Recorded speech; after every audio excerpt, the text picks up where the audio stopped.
What's up, Mystic Manifesting family? Nick with Mystic Manifesting here, and I never noticed how buggy and tweaky my eyes look when I'm doing these types of videos with this circle light on me.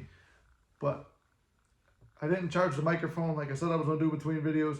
We're just going to keep manifesting that it works out and makes it through all the videos I want to get through today. But the topic of this video is going to be something based on what Joe Dispenza talked about. I've been watching a lot of Rewired on Gaia TV. I love Joe Dispenza. If you're more practical minded, he's someone who you might enjoy if you don't know who he is. He scientifically studies the law of assumption and its effects, and he focuses in the medical field. So he's seen all kinds of crazy medical cures and stuff like that. And in this 2024 season of Mystic Manifesting, we're going to get into more things than just SP. If you want coaching on that stuff, we'll do it. But for the most part, it's like I just want to be able to go over everything that we can manifest. And if you have questions on it, obviously it's not off limits, but it's like let's also elevate every other area of our life. But SP might be a good topic to use for this particular Joe Dispenza talk. And we talked about it in a live actually, because I was watching Joe before going live the one time. And this talks about a little bit of when Neville talks about, man, I'm really having a blank right now. Revision. There we go. And you guys know, I'm always real and honest. My experience with revision, I don't try it much. And when I did, I didn't have much success with it because it was very hard for me to walk backwards through my mind, relive something. It's just easier for me to go into the future and change a future event. I felt always that it was very difficult to do revision. So I have an assumption that I can't do it. But nothing is impossible. I'm sure if I set my mind to it, it might be an experiment that I do in the future. But this kind of relates to that. And the study he had, and I wrote down the statistic on there too, was memory is creative. So it's not just a stored data from something that happened in the past. It's a creative ability. Because they say this is the study, 50% of what we remember is wrong. So you ever think about that? I could tell you, especially with me and my brother, we'll remember scenarios differently all the time. It's like, hey, remember this? I have no fucking clue what you're talking about, dude. No, you were there and you said this and you said, oh my God, that is not me. That doesn't sound like me. It sounds like another person. But remember, we're always shifting. And no, I noticed it especially with my brother, but other people, it's like, I don't remember certain things. Maybe that's just my memory's got a bunch of gaps in it.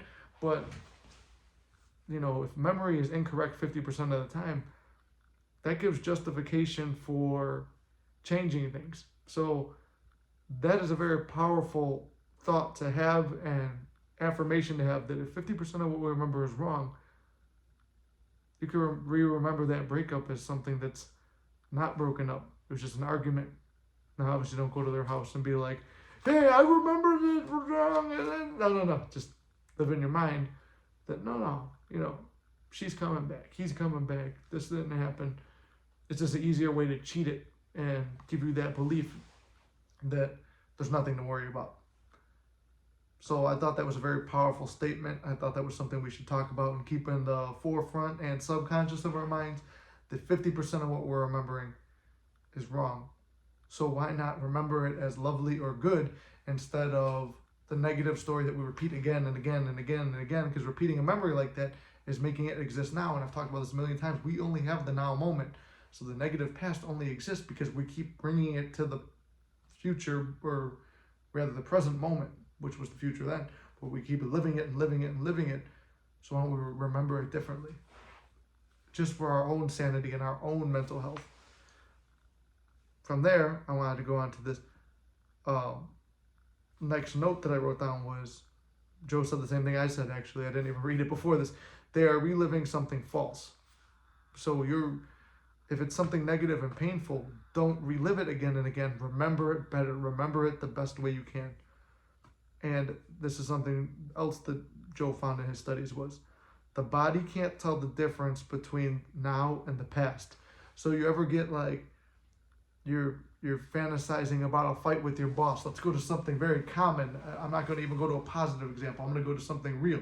You're fighting with your boss in your head, or you're arguing with someone. If I see this person, you can almost feel your hand clench up, your shoulders and back are tight, you're angry, sometimes your eyes get wide and dilated, and you're tense. Your body is reacting to as if you're having that argument right now. You're imagining the future.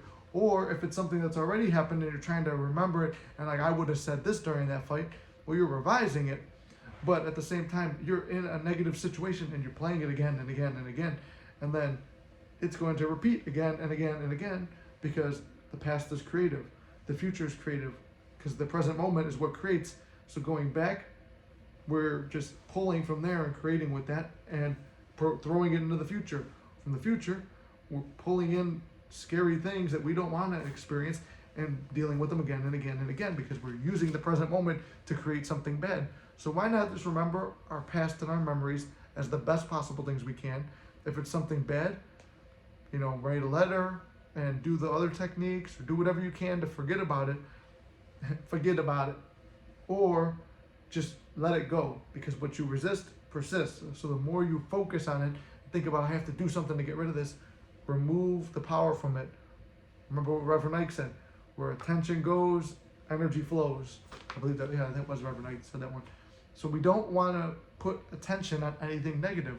We don't want any energy flowing there. We want the energy flowing to absolutely positive, beautiful, good things in life. So that's what we're going to do. So I thought that would be a very good topic. I'll do another video on how to live in that, but I thought those go together. Memory is not what it seems.